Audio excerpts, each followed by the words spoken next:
अगर आप इस चैनल पे नए हैं तो इस वीडियो को लाइक करें, शेयर करें और कमेंट करें और इस चैनल को सब्सक्राइब करना ना भूलें। अंजलि मामी ने आगे आकर मनीषा और गौतम से पूछा, इस बात को और लंबा खींचने का कोई मतलब नहीं, हमें बताओ क्या चाहिए आप लोगों को। तभी मनीषा ने सबके सामने अंजलि मामी से कहा, अरे अंजलि, तुम्हें क्या लगता है कि हम दोनों यह सब कुछ पैसों के लिए कर रहे हैं? बिल्कुल नहीं, हम दोनों तो जैसे तैसे करके अपना गुजारा कर लेंगे, मगर हमें चिंता है हमारी छोटी बेटी की। हमारे सारे पैसे तो इसे पाल पोस कर बड़ा करने में ही खर्च हो गए और अब हमारी छोटी बेटी, जिसे दिल्ली की बहुत बड़ी मेडिकल स्कूल में दाखिला मिला है, उसे पढ़ाने के लिए हमारे पास पैसे नहीं है। हमने सोचा कि अब अनिका अपने पाँव पर खड़ी हो गई है, उसकी माँ की कंपनी के सारे प्रॉफिट भी उसी के अकाउंट में जमा होते हैं, तो अब उसका फर्ज था कि अपनी छोटी बहन को पढ़ाई की जिम्मेदारी वो अपने सर ले। किशन मामा को लगा कि अगर कुछ पैसे देकर इस मामले को रफा दफा कर सकते हैं तो अच्छा होगा, इसलिए उन्होंने गौतम गुलेरिया से पूछा, तो बताओ कितने पैसे चाहिए तुम्हें अनिका से। किशन मामा के मुंह से यह शब्द निकलते ही मनीषा के चेहरे पर अचानक मुस्कुराहट आ गई। अपनी मुस्कान छुपाते हुए मनीषा गौतम के कानों में कुछ कहने लगी। दोनों के बीच कुछ देर कानाफूसी हुई। उसके बाद गौतम ने अपनी छाती चौड़ी करते हुए किशन मामा से कहा, बचपन से लेकर आज तक हमने अपने खून पसीनों की मेहनत से जो कमाई इसे बड़ा करने में खर्च की है, बस वह हमें दे दो, ताकि हम उन पैसों से हमारी छोटी बेटी की पढ़ाई लिखाई में इस्तेमाल कर सके। गौतम गुलेरिया की यह मांग ज्यादातर लोगों को जायज लग रही थी। प्रेरणा ने कैमरे में देखते हुए कहा, मिस्टर गौतम गुलेरिया की मांग यहाँ पर ज्यादातर लोगों को जायज लग रही थी। अगर मिस अनिका अपने सौतेले माँ बाप के साथ कोई रिश्ता ही नहीं रखना चाहती तो फिर उन्हें उनका कर्ज भी उतार देना चाहिए। आखिर जिनके बीच में कोई रिश्ता ही नहीं, उन्होंने अगर इन्हें पाल पोस कर बड़ा करने में कोई रकम खर्च की है तो वह मिस अनिका के लिए एक तरह से कर्जा ही हुआ। किशन मामा ने आगे बढ़कर इंस्पेक्टर अब्बास से कहा, मैं पैसे चुकाने के लिए तैयार हूँ, मगर इस बात का हिसाब कैसे लगाया जाएगा कि इतने सालों में इन्होंने अनिका पर कितना खर्च किया। यह बात सुनते ही गौतम और मनीषा आपस में फिर से कोई बात करने लगे। फिर गौतम ने इंस्पेक्टर अब्बास से कहा, सर, यह तो बहुत ही आसान है, मेरी ज्यादातर कमाई तो इसकी दवाई और हॉस्पिटल के बिल चुकाने में ही चली जाती थी, और इसलिए तो आज तक हम कोई सेविंग नहीं कर पाए, और इसलिए आज हमारी छोटी बेटी की पढ़ाई लिखाई का खर्च उठाना हमारे लिए मुश्किल हो गया है। बचपन से लेकर आज तक अस्पताल का खर्च और दवाइयों का खर्च हमें मिल जाए सूद के साथ तो यहाँ से चुपचाप हम चले जाएंगे। वैसे तो खाना पीना कपड़े इसकी हम फरमाइश हमने पूरी की है, मगर उस खर्च को मैं अपना फर्ज समझकर भूल जाता हूँ। बस मैं इतना ही चाहता हूँ कि बचपन से इसकी तबीयत सुधरने में हमने जो खर्च किया है वो पैसे हमें मिल जाए। पास खड़ी भीड़ भी गौतम के सपोर्ट में मनहोदरा परिवार से कहने लगी, इनकी बात सच है, इन्हें इनका हक आप दे दो। किशन मामा ने अपने हाथ ऊपर करके सबसे शांत रहने को कहा और फिर गौतम की ओर देखकर पूछा, मगर हिसाब कैसे लगाएंगे इतने सालों का। तभी प्रेरणा के ठीक सामने खड़ी अनिका ने अपनी आवाज ऊंची करते हुए सबसे कहा, यह तो बहुत आसान है, इनके बैंक अकाउंट के जरिए हमें यह पता लग जाएगा उन्होंने आज तक मुझ पर कितना खर्च किया है। अनिका की यह बात सुनकर सब हैरान रह गए। अनिका ने अपनी बात आगे बढ़ाते हुए कहा, इन्होंने अभी अभी सबके सामने कहा है कि इन्होंने अपने खून पसीनों की कमाई से मुझे पाल पोस कर बड़ा किया है, तो जरा इनके बैंक अकाउंट से हम यह जानने की कोशिश करते हैं, इन्होंने आज तक जितनी भी कमाई की है वह कमाई आखिर आई कहाँ से है। अनिका की बात सुनते ही सब खामोशी से अनिका को देखने लगे। प्रेरणा भी अब तक जान चुकी थी कि अनिका फिर से कोई ऐसा खुलासा करने वाले है जिससे कहानी में और एक जबरदस्त ट्विस्ट आने वाला है। कैमरामैन भी बिना हिले कैमरा ठीक अनिका पर जमाए हुआ था। अनिका ने कैमरे में देखते हुए कहा, मिस्टर गौतम गुलेरिया की बैंक रिकॉर्ड तो हमें आसानी से उनकी बैंक से मिल जाएंगे। आई एम श्योर कि आप इसकी लीगल फॉर्मेलिटी हैंडल कर लेंगे। प्रेरणा ने हाँ में अपना सर हिला दिया। तभी अपनी बात आगे बढ़ाते हुए अनिका ने कहा, मिस्टर गौतम गुलेरिया के बैंक अकाउंट से आप सबको यह साफ पता चल जाएगा कि आज तक की जितनी भी कमाई है वह अनिकरण फार्मास्यूटिकल के जरिए आई है। इसके अलावा ना तो उनकी कोई इनकम है और ना ही इनके पास कोई इनकम प्रूफ। अनिकरण मेरी माँ की फार्मास्यूटिकल कंपनी है। शादी के बाद गौतम गुलेरिया उस कंपनी के बोर्ड में शामिल हो गए और कंपनी के सारे प्रॉफिट इनके बैंक अकाउंट में ट्रांसफर होने लगे। बचपन से लेकर आज तक इनके अलावा इनके पास कोई और इनकम प्रूफ नहीं है। अनिका की बातों से साफ जाहिर था कि गौतम गुलेरिया जो कुछ भी कमाता था वह अनिका की माँ की कंपनी से ही कमाता था। इसका साफ मतलब तो यही हुआ कि गौतम गुलेरिया ने जितना पैसा अनिका पर खर्च किया था वह सब उनकी माँ का ही दिया हुआ था। फिर अब गौतम गुलेरिया यह क्लेम नहीं कर सकता कि उसकी कमाई से उसने अनिका को पाल पोस कर बड़ा किया था। अनिका की बात सुनकर सब लोग हैरानी से गौतम गुलेरिया को देखने लगे। शर्मिंदगी की वजह से अपने आप ही गौतम गुलेरिया का सर झुक गया।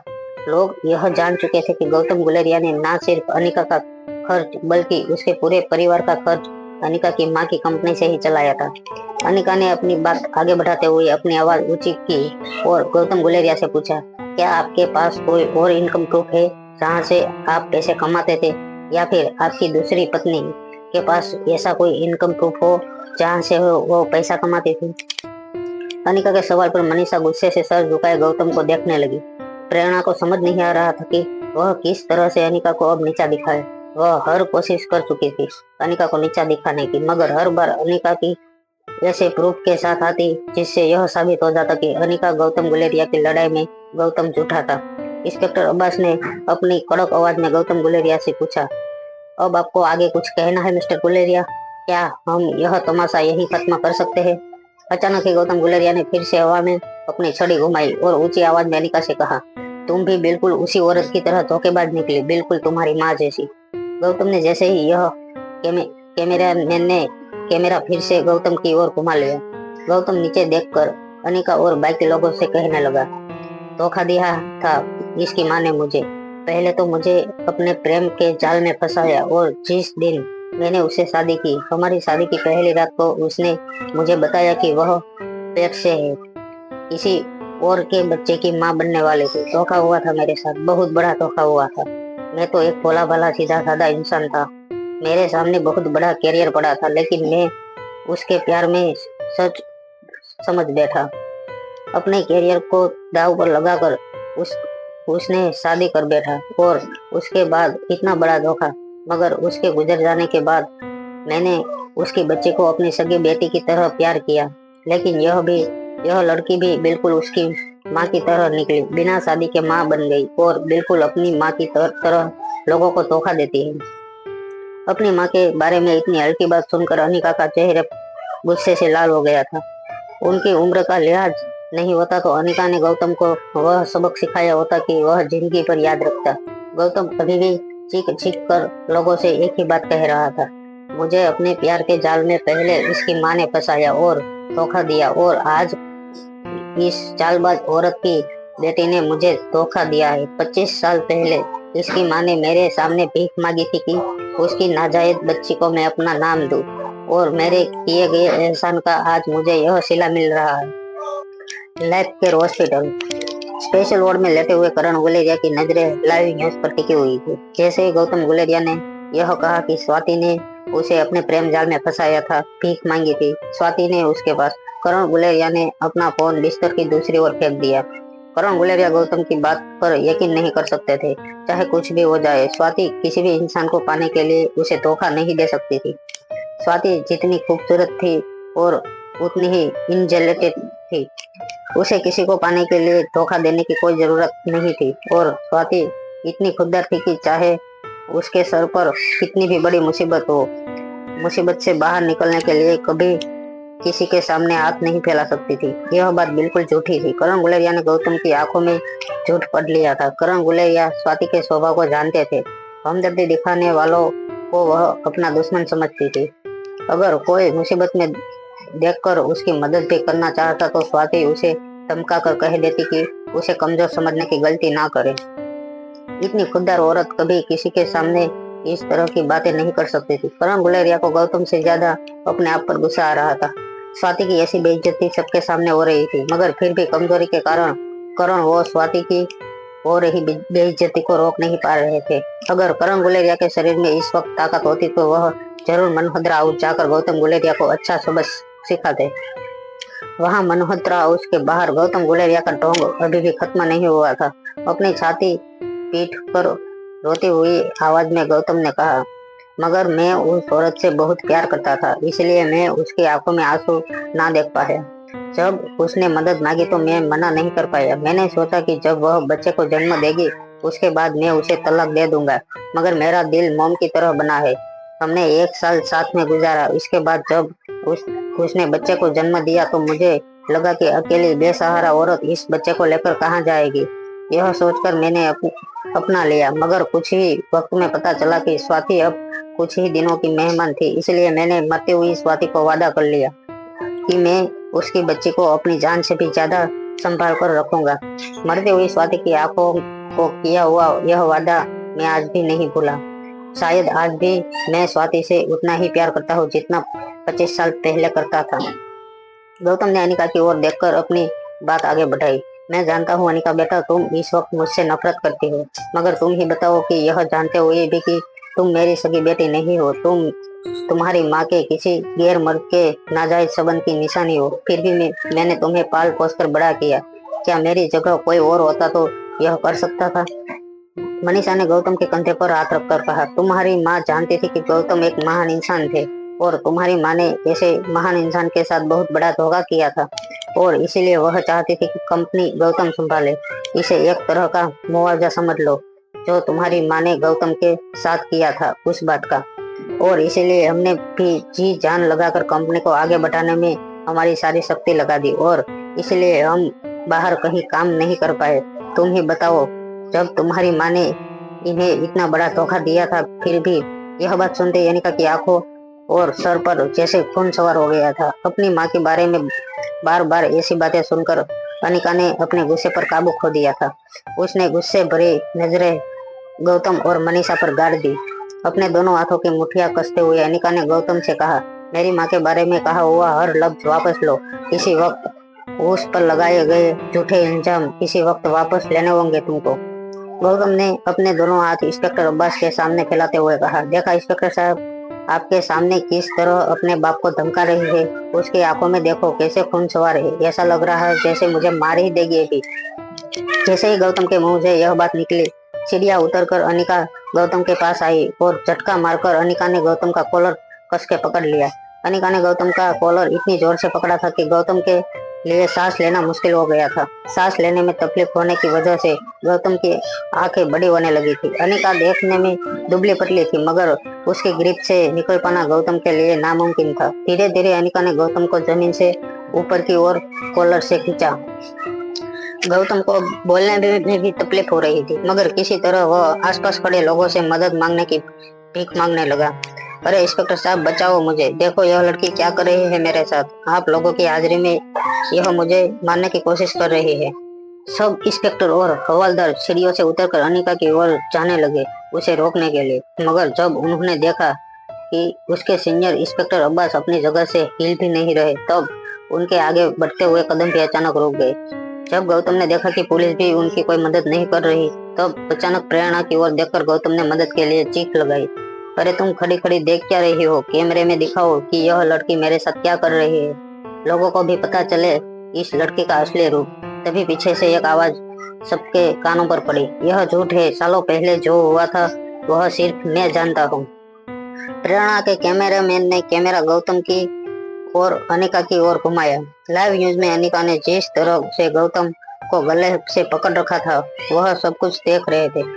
सबकी सिंपैथी फिर से गौतम की ओर आ चुकी थी। आखिर अनिका अपने बाप इस तरह अटक कर रही थी। तभी गौतम ने फिर से अनिका से कहा, तुम चाहे आज मुझे जान से ही मार डालो, मगर यह बात कभी नहीं बदलेगी कि तुम्हारी माँ ने मुझे धोखा दिया था। पीछे से आती हुई आवाज को सुनकर सारे लोग अपना ध्यान गौतम से हटाकर पीछे देखने लगे। अनिका ने जब मुड़कर देखा तो यह देखकर चौंक गई कि पीछे से आ रही आवाज आशीष डोगरा की थी। आशीष को इस तरह देखकर अनिका हैरान हो गई। आशीष को देखते हुए अनिका ने अपनी ग्रिप गौतम गुलेरिया की कॉलर से थोड़ी ढीली करी। गौतम गुलेरिया जोर से जमीन पर गिर पड़े। हेवी ब्रीडिंग करते हुए गौतम गुलेरिया ने अपने आप को संभाला और मनीषा के सहारे से फिर से खड़ा हो गए। भीड़ को काटते हुए आशीष डोगरा अनिका और गौतम गुलेरिया के पास आकर खड़ा हो गया। आशीष को यहाँ देखकर अनिका को हैरानी हो रही थी। आशीष ने अपनी सॉफ्ट और धीमी आवाज में अनिका को बड़े ही पोलाइटली कहा, मैंने न्यूज चैनल पर जो कुछ भी हुआ देखा और इसलिए लोगों को सच्चाई बताने के लिए यहाँ चला आया। मैं यहाँ से काफी दूर था, इसलिए आने में थोड़ी देर हो गई। आशीष डोगरा वही आदमी था जिसने कुछ दिनों पहले अनिका से कहा था कि वह अनिका से शादी करके डोगरा परिवार और स्वाति गुलेरिया के बीच हुए एग्रीमेंट को ऑनर करना चाहता था। आशीष अपने दोनों हाथ जेब में डालकर अनिका को देखकर मुस्कुराने लगा। फिर जैसे ही आशीष की नजर उसके पास खड़े गौतम गुलेरिया पर पड़ी तो अचानक ही आशीष के चेहरे पर गुस्सा आ गया। अपनी आवाज ऊंची करते हुए आशीष ने गौतम गुलेरिया से कहा, आपको क्या लगता है सालों पहले जो कुछ भी हुआ था वह किसी को पता नहीं? अनिका की माँ स्वाति के साथ आपकी शादी किन हालातों में हुई थी, उस बात की सच्चाई मैं जानता हूँ। गौतम गुलेरिया अपना गला खरचते हुए आशीष से कहने लगे, कौन सी सच्चाई की बात कर रहे हो तुम? क्या जानते हो तुम मेरी शादी के बारे में? आशीष ने बिना नजरें हटाए गौतम की आंखों में आंखें डालकर कहा, वही सच्चाई जिसे आज सबके सामने लाना होगा, तुम्हारी और अनिका की माँ की शादी की सच्चाई। हड़बड़ाती हुई आवाज में गौतम ने अपनी नजर झुकाकर कहा, क्या सच्चाई है मेरी और स्वाति की शादी की? क्या बकवास कर रहे हो तुम लोग मिलकर क्या खेल खेलने की कोशिश कर रहे हो? मुझे पता है कि तुम भी अनिका से मिले हुए हो। आखिर कौन हो तुम? आशीष डोगरा ने मुस्कुराते हुए गौतम गुलेरिया से कहा, मैं आशीष डोगरा, कुणाल डोगरा का सबसे छोटा चाचा। डोगरा परिवार का नाम सुनते ही गौतम के होश उड़ गए। गौतम फटी हुई आंखों से बस आशीष को देखता रहा। आशीष को इस तरह गौतम के साथ बात करते हुए देख अनिका समझ चुकी थी कि जरूर आशीष कोई ऐसा राज जानता था स्वाति और गौतम गुलेरिया की शादी के बारे में जो अब तक सबसे छुपा था। अनिका भी जानना चाहती थी कि आखिर ऐसा क्या हुआ होगा डोगरा परिवार और स्वाति के बीच जो उन्होंने ऐसा एग्रीमेंट बनाया था कि भविष्य में उनके बच्चों आपस में ही शादी करेंगे। कुणाल डोगरा के दादाजी ने अनिका की प्रेगनेंसी के बारे में सुनकर भी कभी शादी तोड़ने की बात नहीं की थी और उसके बाद कुणाल से तलाक लेने के बाद भी किस तरह आशीष डोगरा ने अनिका के सामने शादी का प्रस्ताव रखा था। हैरानी से अनिका ने आशीष से पूछा, क्या हुआ था उस वक्त, क्या तुम जानते हो? आशीष ने अपने दोनों हाथ जेब में रखते हुए कहा। अनिका के और मुड़कर मुस्कुराते हुए आशीष बोला, उस वक्त मैं सिर्फ 5 साल का था, मगर मेरे पिताजी ने मुझे बताया कि उस वक्त क्या हुआ था और सच्चाई वह नहीं है जो अभी अभी मिस्टर गौतम ने सबके सामने जाहिर की है। आशीष की बातें सुनकर गौतम के चेहरे का रंग उड़ने लगा था। जब गौतम ने आशीष से कुछ बात करने की कोशिश की तो आशीष ने गुस्से से गौतम को देखा। आशीष को देखकर गौतम गुलेरिया के शब्द उनके गले से बाहर नहीं निकल रहे थे। गौतम गुलेरिया दिल्ली में भले ही एक बड़े परिवार के सामने मोर्चा खोलकर बैठ गया था, मगर वह जानता था कि अगर उसे मनाली में रहना है तो वह किसी भी कीमत पर डोगरा परिवार के साथ दुश्मनी मोल नहीं ले सकता और ऐसा करना इसलिए भी ठीक नहीं होगा क्योंकि कामिनी की शादी आशीष डोगरा के भतीजे कुणाल के साथ तय की गई थी। दोनों परिवार में अगर कड़वाहट आ गई तो यह कामिनी के फ्यूचर के लिए अच्छा नहीं होगा। इसलिए अचानक ही अपने सुर बदलकर गौतम गुलेरिया आशीष के पास जाकर बड़े ही पोलाइटली कहने लगा, हम तो बहुत जल्द रिश्तेदार बनने वाले हैं, हमारे बीच में क्या कड़वाहट हो सकती है भला? अचानक ही गुस्से से देख रहे आशीष के चेहरे के एक्सप्रेशन बदल गए। उसने पहले गौतम गुलेरिया को स्माइल दी और फिर वही स्माइल से अनिका की ओर देखकर कहने लगा, यह बात सच है कि शादी से पहले तुम्हारी माँ प्रेग्नेंट थी, मगर यह बात सब जानते थे। जब तुम्हारी माँ की शादी गौतम गुलेरिया के साथ हुई तब वो 4-5 महीने पेट से थी और इतना तो यहाँ सब खड़े लोग जानते हैं कि 5 महीने पेट से अगर कोई औरत है तो यह बात तो पूरी दुनिया को पता चलती कि वह औरत प्रेग्नेंट है। इससे ये बात साबित होती है कि अभी अभी मिस्टर गौतम ने जो भी कहा कि अनिका की माँ ने उन्हें धोखा दिया और शादी के बाद उन्हें पता चला कि अनिका की माँ पेट से है, वह बात बिल्कुल झूठी थी। अनिका आशीष की पूरी बात जल्द से जल्द सुनना चाहती थी। अनिका ने आशीष की ओर कदम बढ़ाते हुए पूछा, फिर आगे क्या हुआ? अपनी बात आगे बढ़ाते हुए आशीष ने कहा, यह मिस्टर गौतम गुलेरिया उस वक्त एक जूनियर क्लर्क था। तुम्हारी माँ ने उन्हें सब कुछ पहले ही बता दिया था कि वह प्रेग्नेंट है। उसी के बाद इन दोनों का रिश्ता आगे बढ़ा था। गौतम गुलेरिया ने फिर से अपनी छड़ी हवा में गोल घुमाई और कहा, नहीं नहीं, यह सब झूठ है, ऐसा कुछ नहीं हुआ था। तभी आशीष डोगरा ने अपनी जेब से एक छोटा सा टेप रिकॉर्डर निकाला जो बहुत पुराना लग रहा था। आशीष ने प्ले बटन दबा दिया। उस टेप रिकॉर्डर से 2 लोगों की बात करने की आवाज आने लगी, एक लड़का और एक लड़की। लड़की की आवाज सुनकर अनिका तुरंत पहचान गई। यह वही आवाज थी जिसे हर रात अनिका सुना करती थी। यह आवाज स्वाति की थी। स्वाति उस ऑडियो क्लिप में लड़के से पूछ रही थी, क्या तुम्हारी कोई गर्लफ्रेंड है गौतम? क्या तुम किसी के साथ रिश्ते में हो? लड़के की आवाज सुनकर कोई भी बता सकता था कि यह गौतम गुलेरिया के उन दिनों की आवाज थी जब वह जवान हुआ करता था। वॉइस रिकॉर्डर में लड़का ने कहा, नहीं, मैं किसी के साथ रिश्ते में नहीं हूँ। तभी स्वाति ने पूछा, क्या तुम मुझसे शादी करोगे? देखो, शादी करने से पहले मैं तुम्हें एक बात साफ बता देना चाहती हूँ कि यह शादी एक एग्रीमेंट होगा। मेरे पेट में जो बच्चा है उसे एक बाप के नाम की जरूरत है और तुम्हारी माँ के इलाज के लिए तुम्हें पैसों की जरूरत है। मेरी भी तबीयत कुछ ठीक नहीं रहती। बच्चे को जन्म देने के बाद मैं ज्यादा दिन जिंदा नहीं रह पाऊंगी, मगर मेरे मरने के बाद मेरी कंपनी मेरे बच्चे के नाम हो जाएंगी। मैंने इस कंपनी के लिए एक बहुत ही होनहार और वफादार मैनेजर भी अपॉइंटमेंट कर लिया है। कंपनी की सारी देख रेख वो कर लेंगे। तुम्हें बस मेरे बच्चे को अपना नाम देना है और उसकी परवरिश करनी है। जब तक मेरा बच्चा अपने पैरों पर खड़ा ना हो जाए तब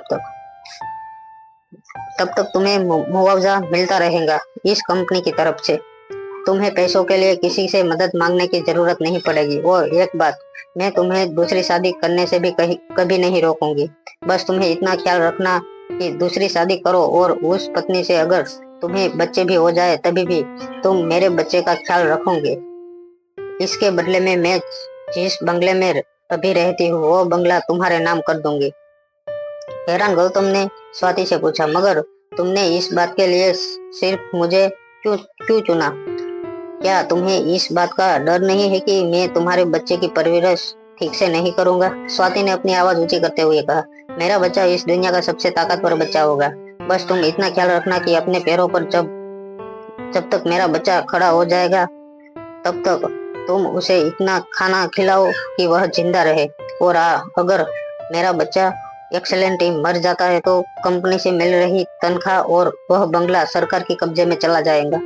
आई होप तुम समझ रहे हो मैं क्या कह रही हूँ। डरे हुए उस लड़के ने स्वाति को जवाब देते हुए कहा, हाँ मैं समझ गया, बिल्कुल समझ गया। अपनी बात आगे बढ़ाते हुए स्वाति ने कहा, ठीक है, फिर अगर तुम्हें यह मंजूर है तो यह कॉन्ट्रैक्ट साइन कर दो। मैं तुम्हें 3 दिन का वक्त देती हूँ। तुम चाहे तो कॉन्ट्रैक्ट पढ़कर साइन करो। सामने बैठे गौतम गुलेरिया ने खुशी के मारे स्वाति से कहा, नहीं नहीं, मुझे कुछ नहीं सोचना, मुझे तुम्हारी सारी शर्त मंजूर है। यह वॉइस रिकॉर्डर पूरी होते ही मल्होत्रा हाउस के बाहर जितने भी लोग खड़े थे वह हैरान होकर एक दूसरे को देखने लगे। किसी ने नहीं सोचा था कि कहानी में इतना बड़ा ट्विस्ट आ जाएगा। यहाँ तक कि टीआरपी के पीछे भाग रही प्रेरणा ने भी आज तक कभी ऐसी न्यूज स्टोरी कवर नहीं की थी जिसमें हर कदम पर इतना बड़ा ट्विस्ट आ जाता है। सोशल मीडिया पर अब लोग गौतम गुलेरिया को बेशर्म और एहसान फरामोश इंसान की नजरों से देखने लगे थे। गौतम गुलेरिया शर्म के मारे अपनी नजरें नहीं उठा पा रहा था। सारे लोग अब गौतम गुलेरिया को एक गिरा हुआ आदमी समझ रहे थे, मगर अनिका की आंखें भर आई थी। अपनी माँ की इस तरह आवाज सुनकर अनिका अचानक ही भीड़ में अपने आप को अकेला महसूस करने लगी थी। आज शायद जिंदगी में सबसे ज्यादा वह अपनी माँ को मिस कर रही थी। इतनी करीब से अनिका की माँ की आवाज सुनने के बावजूद अनिका को अपनी माँ कहीं दिखाई नहीं दे रही थी। सालों बाद इस तरह अपनी बहन की आवाज सुनकर किशन मामा की आंखों में भी आंसू आ गए थे। मेरा बच्चा इस दुनिया का सबसे ताकतवर बच्चा होगा, यह बात बार बार अनिका कानों में गूंज रही थी। किशन मामा के कंधे पर हाथ रखकर अंजलि मम्मी ने गौतम गुलेरिया से कहा, किस तरह के इंसान हो तुम? तुम्हारी हिम्मत कैसे हुई इतना बड़ा झूठ लेकर इतने लोगों के साथ हमारे घर पर आने की और इतना बड़ा तमाशा खड़ा करने की? सिर्फ चंद पैसों के लिए तुमने एक छोटी सी बच्ची का दिल दुखाया है। सारी जिंदगी उसे तकलीफ देने के बाद भी तुम्हारा मन नहीं भरा कि इस तरह सबके सामने उसे जलील करने चले आए। अगर पैसे ही चाहिए थे तो हमसे मांग लेते। हमारी बच्ची को इतना परेशान करने की क्या जरूरत थी? तुमने सोचा नहीं होगा कि उसमें ज्यादा पैसे हम तुम्हें दे देते। सारे लोग गौतम और मनीषा की गिरी हुई नजरों से देखने लगे। इंस्पेक्टर अब्बास जिस तरह से गौतम गुलेरिया को देख रहे थे, गौतम गुलेरिया को डर लग रहा था कि कहीं अभी के अभी वह उन्हें गिरफ्तार करके सबके सामने हाथ कड़ी पहना कर ले न जाए। गौतम गुलेरिया के पांव अचानक ही लड़खड़ाने लगे। किसी तरह अपनी छड़ी के सहारे पर उन्होंने अपने आप को बैलेंस किया। मनीषा ने पीछे से आकर उन्हें कंधे से पकड़ लिया। मनीषा के हाथ पर हाथ रखते हुए गौतम गुलेरिया ने अनिका से कहा, ठीक है फिर, आज से तुम तुम्हारे रास्ते और हम हमारे रास्ते। भूल जाऊंगा कि मेरी दो बेटियां थी। मैं आज से समझूंगा कि मेरी सिर्फ एक ही बेटी है। जब यह कहते हुए गौतम गुलेरिया ने मनीषा के साथ बंगलों से बाहर निकल गया, तब अनिका ने पीछे से गौतम गुलेरिया को आवाज लगाई, रुक जाइए, तमाशा आपने शुरू किया था, खत्म भी आपसे ही होगा। जाते जाते अपनी सौतेली बेटी से एक गिफ्ट जरूर ले जाइए। राजलक्ष्मी ने जो डीएनए रिपोर्ट अनिका को भिजवाई थी, अनिका उस रिपोर्ट की प्रिंट आउट बंगलों के अंदर से लेकर आई। डीएनए रिपोर्ट वाली फाइल गौतम गुलेरिया के हाथों में देते हुए अनिका ने कहा, यह लीजिए, मेरी ओर से आपको एक छोटी सी गिफ्ट। आपने अभी अभी कहा ना कि आज से आप समझेंगे कि आपकी एक ही बेटी है, तो यह गिफ्ट लीजिए और जाइए अपनी बेटी के पास। फाइल देखकर गौतम गुलेरिया ने सोचा, शायद अनिका का दिल पिघल गया था और उसने वह छोटी सी फार्मा कंपनी हमेशा के लिए अपने सौतेले बाप के नाम कर दी होगी। फाइल को अपने हाथ में लेकर गौतम गुलेरिया मुस्कुराते हुए अनिका से कहने लगा, मुझे पता था कहीं ना कहीं तुम्हारे मन में मेरे लिए बहुत इज्जत है। माना कि मैं तुम्हारा सगा बाप नहीं हूँ, मगर इतने सालों से तुम मुझे पापा कहकर बुलाती हो और उसी वजह से तुमने मुझे यह तोहफा दिया है। गौतम की बात को हंसी में उड़ाते हुए अनिका फिर से किशन मामा और अंजलि मामी के पास जाकर खड़ी हो गई। खुशी खुशी गौतम गुलेरिया ने फाइल खोली और फाइल में लिखी और डिटेल चांद से पढ़ने लगा। पास खड़ी मनीषा मन ही मन बहुत खुश हो रही थी। फाइल पढ़कर धीरे धीरे गौतम गुलेरिया के चेहरे के एक्सप्रेशन बदलने लगे। मनीषा जानना चाहती थी कि आखिर फाइल में क्या लिखा था। बेसबर होकर मनीषा ने गौतम से पूछा, अब क्या पूरा दिन यहीं खड़े खड़े फाइल पढ़ते रहेंगे? बताओ भी, इसमें क्या लिखा है? इससे पहले कि मनीषा अपनी बात पूरी करती, गौतम गुलेरिया ने मनीषा को जोर से थप्पड़ जड़ दिया।